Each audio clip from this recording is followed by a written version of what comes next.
Hello and welcome to Hey, we like your pod. And we're going to tell you why. Hey, it's Dawn here, and I'm joined, as always, by my trusted partner who I've missed very much for the last month, Yes. Matt Pickett. How you doing?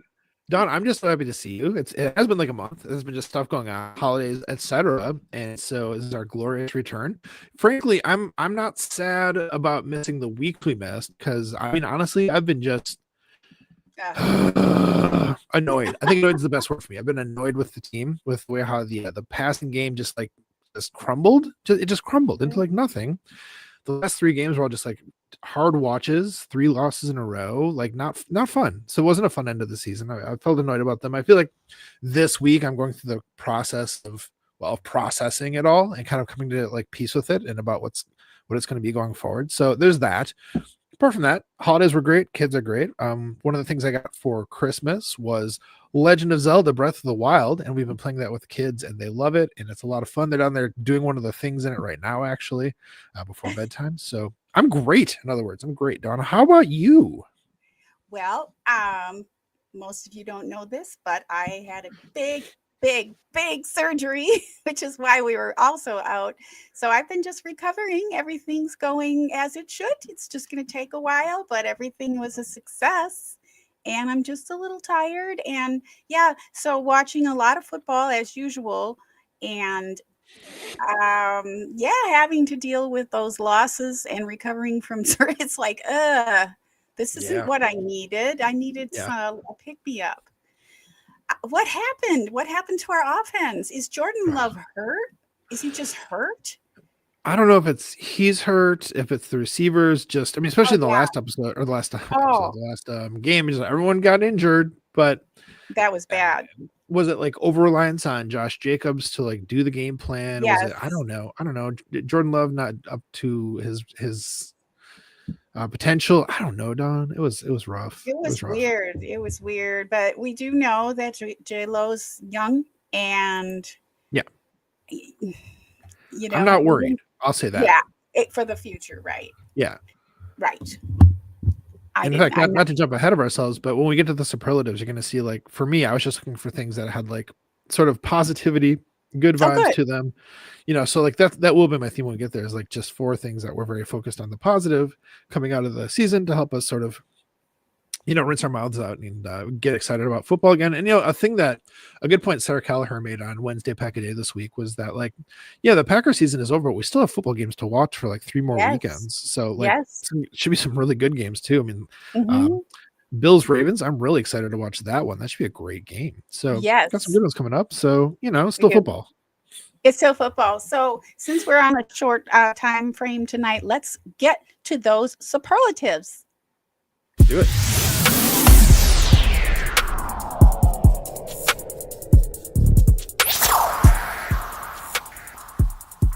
It's time for this week's superlatives.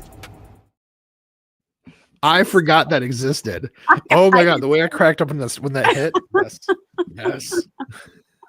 I did too. I forgot how to do all of these things. I'm like, oh, let's do this. All right. Well, okay. I'll get us started. Okay. I'm going to get us started with 2 quickies. So the very best thing this most recent week was the Rams coaching staff killing it in the LAFD shirts, Los Angeles Fire Department. Thank you to the fire departments all over Southern California, because even our fire departments down here are up in LA. And then when we have fires, they're down here, and it's a collective effort. So that was very emotional for me. And I just loved to see it. Now, the Chargers staff also wore those the LAFD shirts for their game, but the Chargers didn't do as well, so it didn't look as glorious and triumphant, as it did with the Rams. And so that was just a fantastic win for the Rams. And I don't know who in the country could have been cheering against them after everything that team and many of them individually went through, which we haven't even heard about. You don't hear about these things because they're not talking about it publicly, and still going through, because that fire, the Palisades, is still 22% only contained. Thankfully, as of yesterday, they finally got it to stop growing, so it hadn't grown at all. The Eaton fire, I believe, is 55% contained. There are so many different fires within those, and they're popping up all the time because we have wind still. It was supposed to stop yesterday, but we still have it. Anyway, but those LAFD shirts, that win, wasn't that just the greatest? Yeah. Yeah. And then on that same kind of subject, more good than bad, What the Football with Susie Schuster and Amy Trask had an episode with, I believe it was Albert Breer, I love Albert Breer. And they didn't get into it too much, but they did talk a bit about their local experience, because both of them have homes in the area affected by the big fire. And they talked about all of the good that they're seeing in the community, in some of the things that they're doing. One of the oh my gosh, it made me cry. Susie and Rich have children. Rich Eisen have children, 3, and she said their boy, I believe his name is Xander, they talk about their children. He's making pies, and he's bringing them, to the fire department and other places. I mean, I just love how kids will just do these random generous things during times like this. I've been thinking all day about, could I foster some cats down here? There's just, everybody wants to do something. And so there is more good than bad. Yes, there are some really crappy things happening beyond the fire, but that was just really uplifting. So those are my 2 to start us out. I love that. Yeah. Uplifting stuff, especially in the face of the tragedy of the fires, is it's needed. It's a necessary balm, if you will. A couple of funny comments real quickly from the comments. Iowa Joe and True North both chiming in here. Appreciate you guys for being here. Hi guys. True North made a reference to Lombardi's Bar. Said, I voted for Todd Frost. Wait, wrong show. Love that. And Joe looked our effects on the superlatives. And also Iowa Joe says, you were gone for so long, I figured Tosh finally won the battle. I don't blame you for thinking that. So Dawn, I'll start off with you as well, since I do have 4 this week. All right. All of my superlatives this week are best optimism and then categories. So this one, best optimism article. This is an article that our guy Joey Van Zummeren wrote, and I don't have the name handy. Shoot, but of course it's for SI. I'll grab it. Thanks, thank you so much. And the thing I liked about it is because it was like right after the game. There's like just like sort of like, I'm so annoyed with this, and then Joey comes out with this article that's like, here are reasons to be optimistic, like things that are really good about the team going forward, ways that like we're pretty sure it will improve pretty quickly. So like, here are things that we can really feel good about going forward. And that hit in just the best possible way when I needed to, when I was like sitting there just kind of like, cursing the everything around me, like just got a stupid team, stupid lamp, stupid chair, then it's like, oh, this is good, Joey. This is good. So that was my favorite article I read right away. And like I said, it was right after the game, hit really nicely. It was good stuff. Did you happen to see that one? I didn't see it, and I'm looking for it, and I said I'd get it, but I can't find it right now. But it's our Joey Van Zummeren, and he writes for Sports Illustrated. So if you want to find it, just message one of us, and we'll get you the link. That's right. But I did not see it. I sticking my head in the sand a lot. A lot. I didn't look at any of the post-game interviews that day at all. I couldn't. Yeah, it took me a couple days. I don't want to hear it. I just moved on to the next game and pretended like it didn't happen. It was bad. Oh, I love that. Joey is just such a talent. Well, here's something else, because there's a lot of chit chat about this. There's a couple chit chats actually about this. The last interview from Matt LaFleur I thought was pretty nice, and it made me feel a little bit better. I don't feel bad about the team either. No, I mean, no. this was we had some games like this all year. So it wasn't like I was thinking super confident. Anything could happen. It's like they could be the team that beat the Cowboys last year, or they could just be one of the team that decided not to play for the first 3 quarters. And I'm still not sure, because I probably don't know enough about football, whether they shook Jordan Love up or he was just off his game. I know we had also a lot of drops from receivers and, tight end. Bad routes. Yeah. But the Eagles also really defended and made it difficult for J-Lo. Yeah. So yeah. Give them credit for that. I mean, top defense in the league. That's gonna be rough sledding no matter what. So on that, most tempered is my next one. Is Matt LaFleur's body language responsible for the Packers struggling against top teams? This one's good. With this. Yeah. One guy writing in a primarily financial magazine thinks so, and so this is Acme Packing Company. This is Noonan. It's Paul Noonan who wrote this one.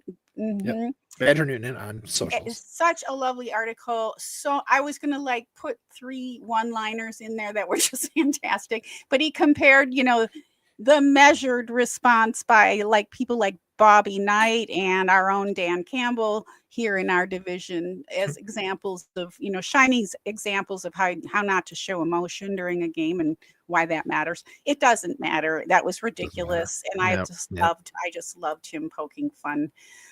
People will say just about anything. Now the big conversation is because Matt LaFleur, I mean, Jordan Love is Jordan Love. Okay. He's not going to be someone else. Is it Jordan Love's fault because he didn't yell at the offense for making mistakes? No, that's not what Matt LaFleur said. And, we have good leaders in the team, and it's just people at this point, not just with the Packers, but, nationally, are just, especially if their teams are out, are talking about anything, because we know it's that time between now and the draft and the preseason starting. There's not much else to talk about but gossip. So that was kind of a fun lambast of that Forbes article. Very fun. Yeah. Paul's takedown of Rob Reichel's article was so good. I mean, we've talked a lot about Paul Noonan on this show, of course, because he does so much amazing things, but it was just a great example of Paul's football knowledge, common sense, intelligence, humor, just kind of coming together. And with this one amazing article, it was good shout out. Great shout out. So fun. What else do you have, Maddie? Yeah. Okay. So still 3 more. How many more do you have, Dawn? A couple, 3. Cool. But they're kind of all in one. Yeah. Yeah, I'll do one. So best optimism stats. This is a thing that Zach Cruz had posted. Zach Cruz, of course, of the Packers Wire. So here we go. Ready for this? Here's some stats for you. First season under Jeff Hafley was a big success. Points per game. Packers improved from 10th to 6th. Yards per play. Packers improved from 20th to 5th. DVOA. Packers improved from 27th to 7th. EPA per play. Packers improved from 24th to, oh my God, Don, 4th. And yards per game. Packers improved from 17th to 5th. That's amazing. That's great. That's jumping several levels up, right? With just getting an amazing coordinator in the first year, where he has to kind of make do with the guys he has, which might not be the perfect guys for how he wants to run the scheme at its most optimal level. So I feel like sky's the limit on what our defense can be over the next couple of years. I'm really excited about that, and that just got me super hyped when I saw that Zach had posted that. So I like that, and on a side note, I'm really happy that there isn't a ton of talk about Jeff Hafley getting head coaching offers. Yeah, seriously, no, don't hire him for a few years. Let's just settle down for a few years and get this defense going. Yeah. Nice. I like that. Very positive outlook. All right, here's another positive one. Here's fun. Best ways to deal. I got 3 best ways to deal with feeling mortified by my team. So one of the first ones was fun. I think it was Monday Night Football. It seems so long ago. Nice touch, ESPN Chiron for the Vikings game. Vikings Was it the Rams? It was the Rams. Mhm. They had this Chiron. I don't know if you caught it. Yeah, all caps, oldest NFL/MLB/NBA/NHL franchise, all 4 sports to never win a championship. Wow. That's gotta make Dang. you feel better. The Oh, shade. That's it amazing. was I was like, did I just see that? And I was trying to get a photo of it. And no sooner did I get a photo of it, and I saw somebody else posting about it too. I was like, yes. Way to kick a guy when they're down. Wow. Yeah. Wow. I like how like little chunks of that game, because something else was going on at that point. I can't remember what it was. So I missed most of it, but I definitely missed that. I want to find a screen grab. That sounds that's I have hilarious. it. Yeah, I have it in our doc nice. if you want to copy paste. Oh, Yeah. perfect. It's beautiful. It should really be our Twitter, our Blue Sky header now, right? Yeah, seriously. So that was one way to deal with feeling mortified. Mhm. Terribly, terribly distasteful of me to feel that way. But hey, what can I say? What can I say? We're What else do coping. you have? Yeah, we're coping. All right, my third one, best optimism, Skeet. And so this was one that Brendan Drzinski posted. It's actually even like in a thread of his. So it was even like the top one, the second one in the thread. I'll just read it. I love this. Maybe I'm soft or naive or something, but I think there's middle ground between total success and total failure. A Super Bowl was total success. We missed that. But we also still made the playoffs and found a real DC. That can't be a total failure, in my opinion. Can't be our peak, of course. Hopeful for 25. It's like, yeah, that's right. Kind of along the lines of what Zach had posted there. You know, It's like, yeah, there's some really good stuff that happened here. And again, the season ended, like the last 3 games just kind of like what is annoying. But right. yeah, but like the bigger picture is that like we Right. are really moving the right direction, you know, and just Mhm. sort of clean up. Team was young. They get more experience, you know, kind of build off of that. Mhm. Pretty excited about it. I like it. I like it. I continue to remind myself every game, and including the last one, I am going to enjoy the journey. I am going to enjoy the journey. We're Yes. playing in the playoffs. This is a young team. This is a practically brand new quarterback. It's not brand new anymore, but almost. And, Yeah. you know, I knew that replicating what we did last year and getting as far as we did last year, which we almost did, and then exceeding it was a big ask, a big expectation. And so when we know our expectations are high, you know, we tend to feel better about maybe not meeting them, or when they're not met. Not that we've done anything to meet them, but you know, so yeah, so it's all in the balance. I like that. I like that reminder. And so Iowa Joe said here in the chat, he said, I think people also forget, had this been any other year, 11-6 would have been enough to win the NFC North and most divisions. It's just a weird year where the Lions and Vikings went off. Very weird year. Right. Very strange. Right. It was a strange season overall. Yeah, let them have their year. We'll be back. Don't worry. The Packers, made the playoffs.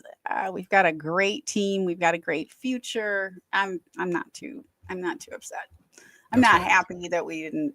But I think, like you said, the way we were playing the last couple games before that too was kind of like, it was annoying. Yeah. it was so another best way to deal with feeling mortified by my team. San Diego Mojo and professional women's volleyball season 2 has returned right on target. Yes, we're 2. And so that's fun. And of course I'm binging those as well. So, and it gives me stuff to do as I'm still off my feet for a while. So that's fun. Love the Mojo. Love the Mojo. Ronica Stone, one of their superstars, of course. And a lot of new players on the team this year. They didn't bring a lot back. I saw that during the draft and during the season, all the announcement. I'm like, we lost a lot of players that I really like. In fact, our local Carlsbad girl, I don't know why, but we lost a lot of players. And Mojo made it to the playoffs, did really well last year after being way down at the bottom in the beginning of the season. They're getting a better start this year, but we'll see. We'll see what happens. Yeah. What else do you have, Maddie? Well, I have one more, but also a quick shout out. My guy Todd Varney in the chat. Hey, Todd. Good to see you, man. Hi, Todd. All right. So I have one more last one for us here. Of course, Best Optimism podcast. So this is going out to John Meerdig. This is the episode of Blue 58 that dropped just this afternoon. The title was A Dose of High-Grade Packers Copium. So he managed to like really dig into a whole lot of positive facets about the Packers going forward. And it was especially good because he it was just like a game recap pretty quickly after the game's over, usually within a few hours. And the one after this week's game was uncommonly negative and kind of angry sounding. So I was like, oh man, John Mearnick's like going through it right now. So then for him to come around within a week with this extremely like positive, like let's just feel good about stuff for a little bit, with a whole like 45-minute podcast about that was awesome. And of course, for you can tell from all the stuff I'm talking about with the superlatives this week, I'm like, grasping for the positivity here and there. Of course, John Mearnick grabs all of it, brings it all together. Like these are all these amazing things, and it's the best listen of anything I've heard in a while, because it's just like it was really good, really well thought out, and very reassuring. It was calming, it was comforting. I like that. I will check it out. I did not hear it. I did get into a new trial starting yesterday. So between the volleyball and the trial and sleeping about 14 hours out of the day. Yeah, I was like, where's the day go? It's already dark. I can't believe it. So I'll check that out. Okay, so my final is a little bit of fraternizing with the enemy, since we do have some interesting games, as you mentioned, coming up this weekend. So just a couple of reminders. A lot of you probably already know these things, but I did a little tiny dig on Josh Allen, because I heard him refer to himself as a farmer, and I'm like, what's that about? So this is just I'm just quoting here. I'm reading. Josh Allen, Mr. January, dubbed by Tony Romo, grew up on a farm in California from Swedish ancestors. He's a fan of adult standards and oldies music, which he says keeps him calm before the games. His pre-game playlist includes entries by Frank Sinatra, Sammy Davis Jr., Elvis Presley, Paul Anka, put your head on my shoulder, that's so cute, and Billy Joel. Allen grew up on a 3,000 acre, I didn't say it out loud, a 3,000 acre cotton farm near Firebaugh, California. Never heard of it. It's not that far from here. A small town about 40 miles west of Fresno, California. So that's the middle of California. His family has lived in the area since settling there during the Great Depression. The farm where he was raised was established in 1975 by his paternal grandfather, who is also a longtime member of the local school board and the namesake of the gymnasium. Growing up as a Fresno State fan, this is interesting. Fresno State fan, he regularly attended both games and football camps. Allen tried to draw the interest of the program's coaching staff. His father tried to sell the Bulldogs head coach at the time, Tim DeRuyter, on him, but DeRuyter chose not to offer a scholarship to the Josh Allen. DeRuyter was not alone in his assessment. Allen received no scholarship offers from any NCAA Division I program, whether in the top level FBS or second tier FCS. San Diego State made him an offer to walk on, but Allen turned it down because Aztecs coach Rocky Long could not guarantee any playing time. In a 2017 story on Allen, ESPN journalist Mark Schlabach speculated on why Allen got so little interest out of high school. At the time, Josh was about 6'3" and 180 pounds. He hadn't attended the elite quarterback camps, and he wasn't a widely known prospect. His high school team didn't participate in any 7-on-7 camps because Josh and many of her teammates were busy playing baseball and other sports. He was the leading scorer on his basketball team and also pitched on the baseball team, reaching 90 miles per hour with his fastball. Yes. Okay, also, real quick, at a time when many scholarship-hungry families encourage their kids to specialize in one sport or to transfer to the school that will provide the most exposure, the Allens resisted both trends. They spurned overtures from more prominent Central Valley programs after Allen's breakout junior season and kept him at Firebaugh, living by the family mantra that you bloom where you're planted. That's a very Swedish phrase, actually. You know that? Yes, not only was Alan involved in multiple sports while in high school, he regularly worked on the family farm, thus the reference, and at the restaurant his mother operated. Alan was a member of FFA, meaning Future Farmers organization, through his local chapter at Firebaugh High School. Alan received numerous awards for his agricultural work and knowledge, including a rank in the top 4 in the nation in diversified crop production of cantaloupe, cotton, and wheat in 2014. And then a little tiny blip about Jaden Daniels. It's not quite as colorful. Sorry, Jaden.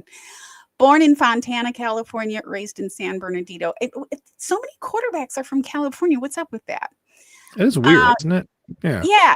Interesting note for Daniels. Daniels' father was a college football cornerback in the late 90s for the Washington Huskies and the Iowa State Cyclones. And his mother, this is interesting, Regina Jackson, became an NFLPA, which is the players union for the NFL, certified agent in 2024, just last year. His paternal grandpa, he lost both of his grandparents to COVID in 2021. So yeah, so those are our enemies we're going to be watching. And so we have the Houstons against the Lions, right?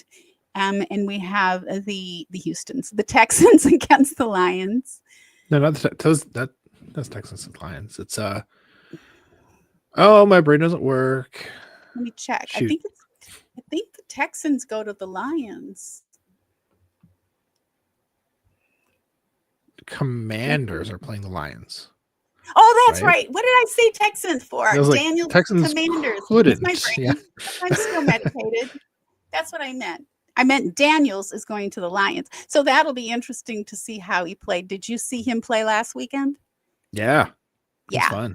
It was pretty fun. It's fun. Yeah. So those are my superlatives. We're almost on time to get your kids to sleep. Pretty much. This shouldn't bother me. So I need to. It's like, damn, when are you coming? Tuck in. Here we come. That's right.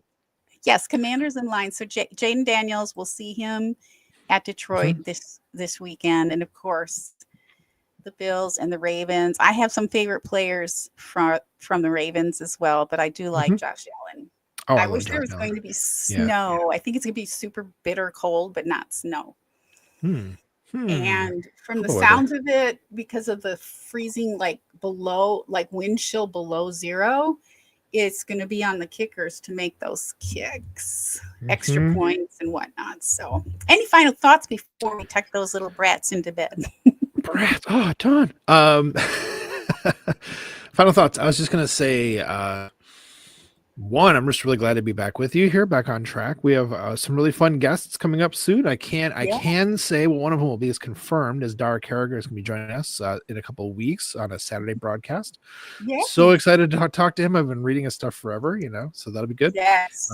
But yeah, a lot of good guests kind of in the hopper. So, stay tuned for that, folks. And hopefully, y'all are happy to hear our voices again. It's been a while, and we're happy to be talking to you. So enjoy those last couple of football games we have. I guess what would be like 7 games left, right? If I did the math right. So let's enjoy that while we can. What's that? This weekend, yes. This weekend.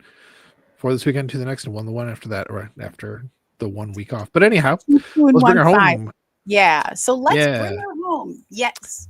Friends, we'd love to have the chance to interview you and shout you out if you're a subscriber and a football fan. If you'd like to nominate someone to be a guest on our podcast, please let us know. Our DMs are open on all the social platforms. And folks, when you subscribe to our podcast, you help us to keep spreading the love in our community. And the best way to help this podcast grow is by sharing it with your friends and family. Yes, Maddie, that's right, because we love you. We're so glad to know you, to be fans of you, and have the luxury of being fans of the most storied team in the NFL. We appreciate your support, your subscriptions, and sharing our pod, and we look forward to seeing you next week on Hey, we like your pod.